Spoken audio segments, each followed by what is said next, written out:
Merci d'avoir répondu présent à l'appel de l'intersyndicale départementale regroupant les organisations CGT, Solidaire, FSU, UNEF pour cette journée de grève et de manifestation. Alors salut, pendant qu'aujourd'hui les jeunes sont dans la galère, les vieux sont dans la misère, et bien en fait les actionnaires ils se gavent, ils s'empiffrent, ils se goinfrent, pendant que nous on crève, que notre classe de travailleurs elle crève. D'ailleurs c'est le cas à Grand Puy, les raffineurs de Grand Puy, il y a un gros plan de licenciement. Il y a 700 emplois qui sont non annoncés, 200 emplois de CA de Grand Puy et 500 emplois de sous-traitants. Ils sont en lutte depuis le 4 janvier, en grève illimitée.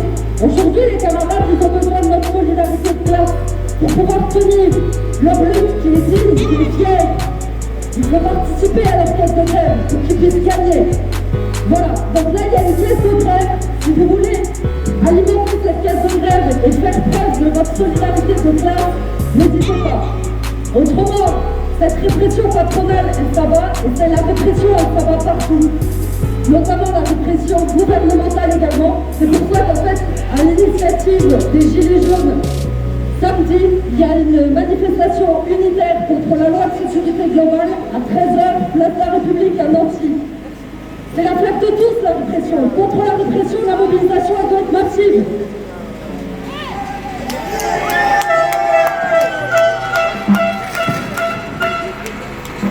Je suis Sophie, je milite à la CGT du CHU de Nancy. Et je vais juste vous lire un petit truc. On a lu ce matin, on a fait une déclaration au comité technique d'établissement et on s'est adressé à nos directions. Aujourd'hui 4 février, la CGT participe à une journée nationale et interprofessionnelle de grève et manifestation pour la répartition du travail entre tous, pour des salaires dignes, pour une plus juste répartition des richesses dans une société très inégalitaire. Parmi les dossiers présentés ce jour, et malgré les contextes sanitaires catastrophiques et les besoins criants en ligne et en personnel, vous trouvez le moyen de supprimer encore des postes. Des postes infirmiers, des postes soignants dans un service de traumatologie, des postes infirmiers en consultation non programmée de traumatologie. Crise sanitaire ou pas, vous ne changez pas de cap. Économie à tout prix. Et peu importe les conséquences de ces choix économiques sur les patients et les agents. Pour la CGT, c'est scandaleux. Dans les objectifs cités, vous écrivez que les 12 heures permettent une attractivité et une fidélisation des professionnels. Mais combien de temps et à quel prix? Celui de l'épuisement, celui des risques accrus d'accidents de travail, de trajet et erreurs dans la prise en charge des patients. Allonger la durée de journée de travail alors qu'il y a des dizaines d'années, au cas où vous ne le feriez pas, en 1936, les salariés se battaient pour réduire la journée de travail. La CGT n'accompagnera pas la mise en œuvre des missions de service public. Nous allons quitter la séance pour rejoindre la manifestation interprofessionnelle qui aura lieu ce matin à 10h30 place de Val à Nancy. Et on va quitter la séance avec la camarade avec laquelle je siégeais, parce que pour nous, ce genre d'instance-là, elle est insignifiante par rapport à ce qui doit passer dans la rue. C'est tous ensemble qu'on doit être dans la rue. Alors moi, je milite au sein du CHU de Nancy, donc dans le secteur de la santé et de l'action sociale. Par contre, on n'y arrivera pas, et ça c'est sûr et certain, secteur par secteur. Il nous faut à tous une unité autant dans nos spécialités, dans nos branches d'activité, qu'on soit retraités, chômeurs, étudiants, on a besoin de tous ensemble, mais qu'il ait un vrai sens de tous ensemble. Je voulais juste aussi vous lire un autre texte, j'enchaîne deux sujets, excusez-moi. La violence policière pendant le premier confinement, les quartiers populaires en ont particulièrement fait les frais. On connaît un jeune homme de 19 ans qui vit en région parisienne. Il est en Meurthe-et-Moselle depuis plusieurs semaines en attendant sa convocation au tribunal le 17 février 2021. Il est accusé de rébellion, violence aggravée en bande organisée, trouble à l'ordre public. Rien que ça. 2 policiers sur les 4 ayant participé à l'opération ont déposé plainte contre lui. Yanis dit qu'ils se sont mis d'accord déjà dans la voiture qui l'a emmené en garde à vue. Yanis n'a pas beaucoup confiance en la police, ni non plus en la justice.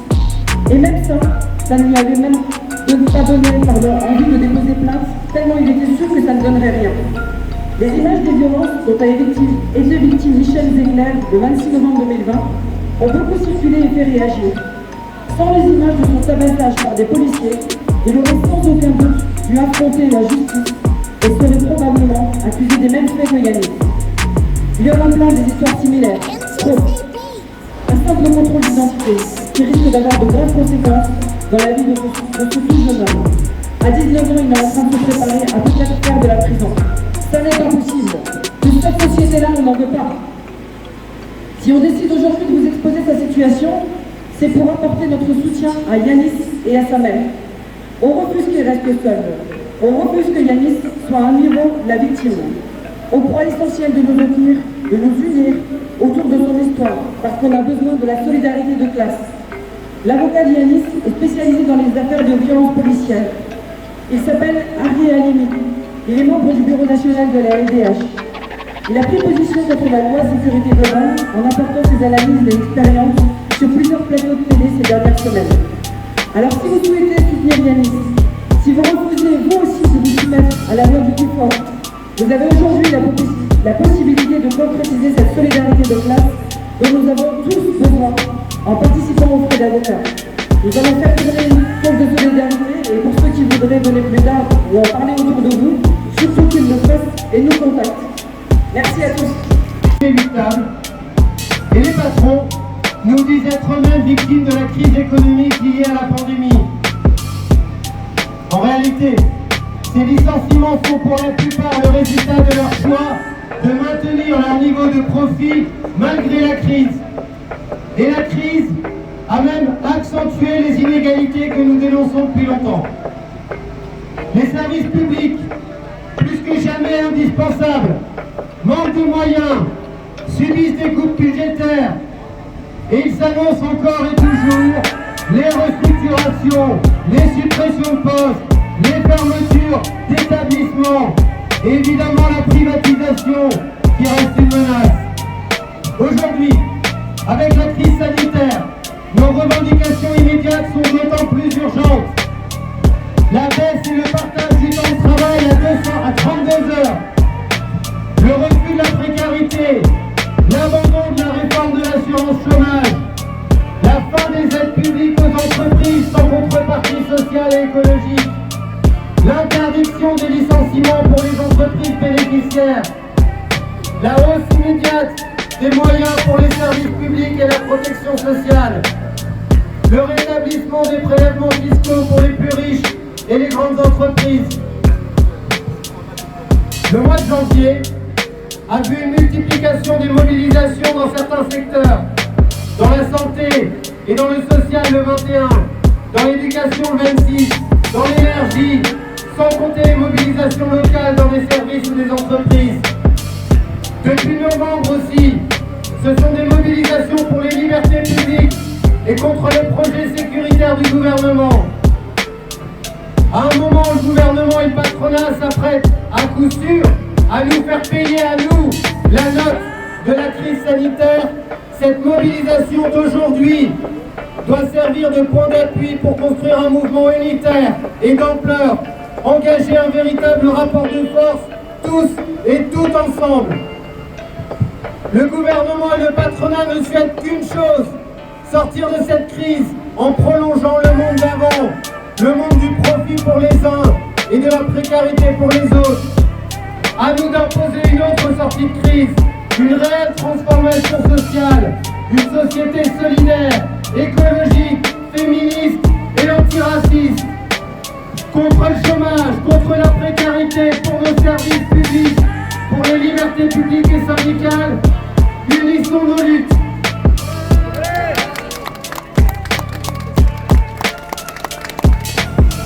Aujourd'hui, plus d'un étudiant sur 10 a décroché ses études. 3 étudiants se sont suicidés ou ont tenté de se suicider au cours de ces dernières années. Un étudiant sur 3 se dit inquiet pour sa santé mentale. De nombreux étudiants n'ont plus de quoi se nourrir et souffrent psychologiquement de ne plus pouvoir se rendre sur leur lieu d'études. Le gouvernement n'a pas pris de mesures face au mal-être des étudiants, ni même face à l'augmentation de la précarité qui ne fait qu'augmenter. Nous sommes encore les grands oubliés face à cette crise sanitaire et économique. Face à ce mépris, nous revendiquons une ouverture des facs avec plus de moyens et un plan d'urgence contre la précarité étudiante. Merci.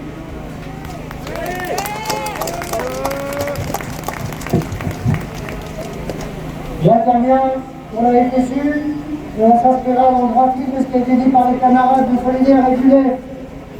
Dans un secteur que nous connaissons bien, le secteur de l'éducation nationale, nous étions en action, comme l'a dit le camarade Moussou tout à l'heure, le 26 janvier. Nous sommes là encore aujourd'hui. Ce qui nous manque, c'est d'être entendus. C'est pour ça qu'aujourd'hui, nous avons appelé à occuper la rue avec vous dans l'unité, à élargir ce mouvement. Nous ne sommes entendus nulle part. Et nos marques de liberté démocratique se réglent les unes après les autres. Petit à petit, l'application de la loi de transformation de la fonction publique se fait sentir dans nos services. Les personnels sont de moins en moins entendus et représentés.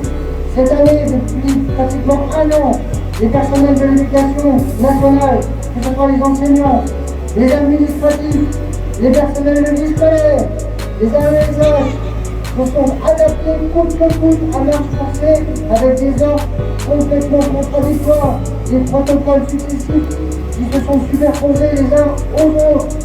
Derrière cette désordination totale, c'est un travail qu'on est en train de déstructurer, déshumaniser, et c'est de la souffrance, et c'est une école dont nous ne pouvons pas, et des services publics dont nous ne pouvons pas. Nous essayons de nous inspirer de ce que les soignants ont fait. Il y a vraiment une unité à créer avec vous pour des services publics de qualité. À l'heure actuelle, notre ministre ne trouve rien de mieux que de parader sur les réseaux sociaux en train de faire de la gym dans une cour d'école. La semaine dernière, alors qu'on attendait des scénarios, une parole, des actes, qui n'étaient même pas présents au Conseil de défense. Le monde de l'éducation est en souffrance, les services publics aussi, et nous ne voulons pas payer les fruits de cette crise sanitaire.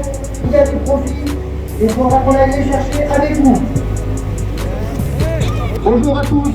Donc vous voyez qu'aujourd'hui, à l'ONF, nous sommes fortement mobilisés grâce à l'intersyndicale. Nous sommes mobilisés parce qu'aujourd'hui, l'ONF, c'est un service public qu'on détruit.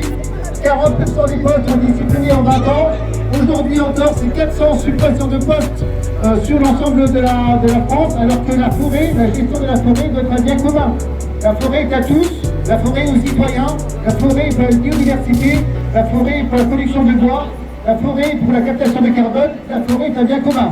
Aujourd'hui, le gouvernement nous refuse ce débat, nous refuse d'être en accord avec le fait que la forêt est un bien commun et qu'elle doit être gérée par un service public.